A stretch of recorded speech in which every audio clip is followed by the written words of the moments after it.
Do you have a tricky RV furnace problem that you just can't figure out? Maybe the blower is coming on, but it's not lighting. Or maybe it's lighting, but it's not staying lit.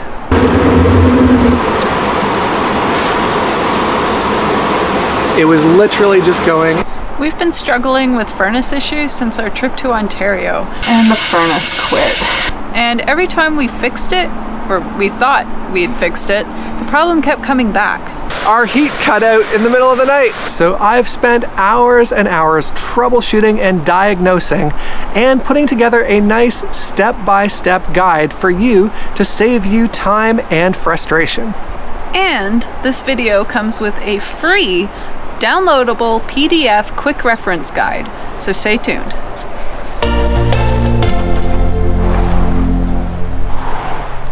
There are just so many things that have to go right to get an RV furnace to fire up and give you heat. I've broken down the startup sequence into 4 stages. Stage 1. Is the blower fan running?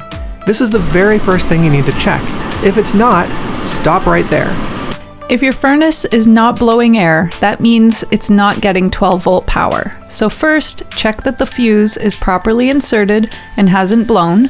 Second, make sure you have sufficient battery power. Right. Your battery power should be reading at least 12 volts and preferably higher.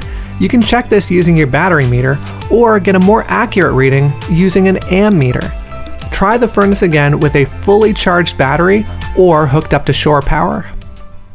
If your blower motor is now running, congratulations! You are well on your way to a working RV furnace. The next thing to check, Stage 2. Does it attempt to light? You can check this by turning on the thermostat, then standing outside where the exhaust port is. 10 to 15 seconds after the blower motor starts, you should hear a click and smell some gas. If you do, then that means it's at least trying to light. So the blower comes on, then you can hear a click. If there's no click, that means it's not attempting to light due to the system's safety features. The key suspect here would be the sail switch. The next thing I'm going to look at today is something called the sail switch. Now this is a switch that senses airflow and decides whether it's going to actually tell the furnace to ignite or not. And these switches can apparently get gummed up with just dust, pet hair, all sorts of stuff. You'll need to take it out, inspect and clean it, and then reinstall it. It could also be a bad high limit switch. This is a less common problem, but if you're sure your sail switch is good, this is the next piece to try and swap out. And if it's not one of those 2 switches, then it could be your electrode. That's the bit that creates the spark. It needs to be clean, free of corrosion, and have about a 1/8 inch gap between the 2 metal pieces. If your furnace is trying to light, congratulations, you are that much closer. You're now at stage 3. Does it stay lit? Our furnace was lighting up, blowing warm air out the exhaust, and then poof, it just stopped. All right, we're gonna see if it lights. Oh, it lit. Will it stay lit? No, it will not.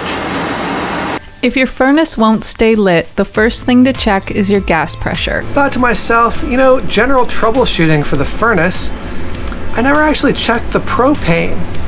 Turn on all the burners on your stove. Do they have a strong blue flame? If the flame is weak or yellow, it could mean your gas pressure is too low. Try again with a completely full propane tank. If you still have signs of low gas pressure, it might be a faulty regulator, which is thankfully fairly inexpensive and easy to replace yourself. If your gas pressure looks good, things get more complicated. It could be the flame sensor or electrode. This might be the time to call a qualified technician. Or, if you're comfortable working with LP gas systems, you can take out and inspect your electrode and burner. I mentioned earlier how your electrode needs to be clean and have the correct spacing between elements. Your burner also needs to be clean and intact to produce a sufficient flame. Finally, it could again be your control board. This seemed to be the main cause of our problems. Our furnace was lighting, but going out after a few seconds. After doing some research on some forums, we found that water intrusion on this type of furnace is actually a big problem.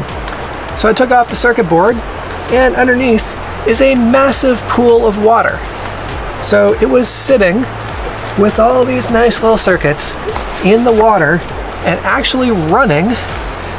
It just wouldn't stay lit. So I am shocked that it just didn't completely short out.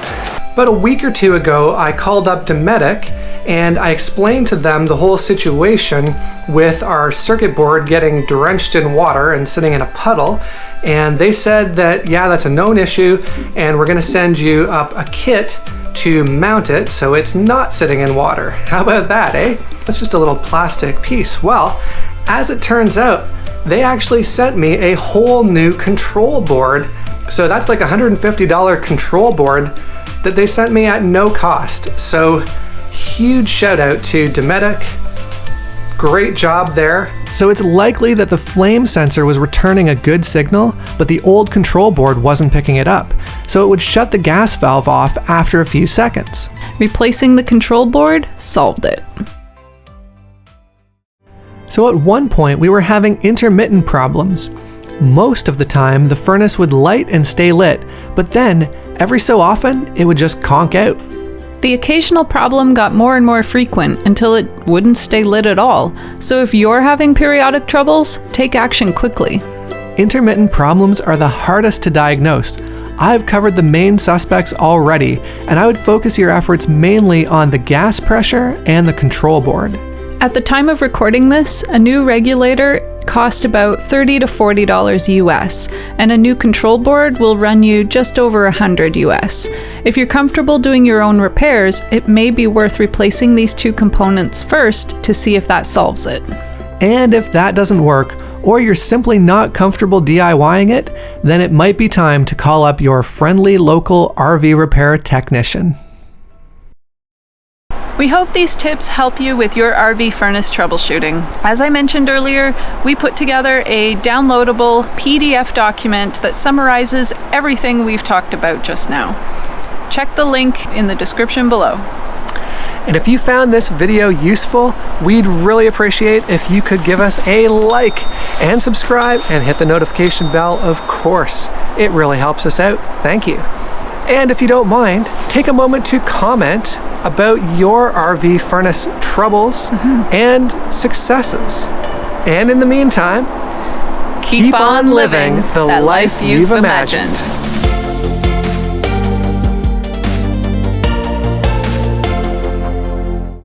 You can't figure out?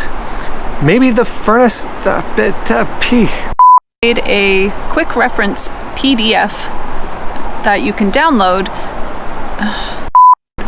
Maybe the blower is coming on. No.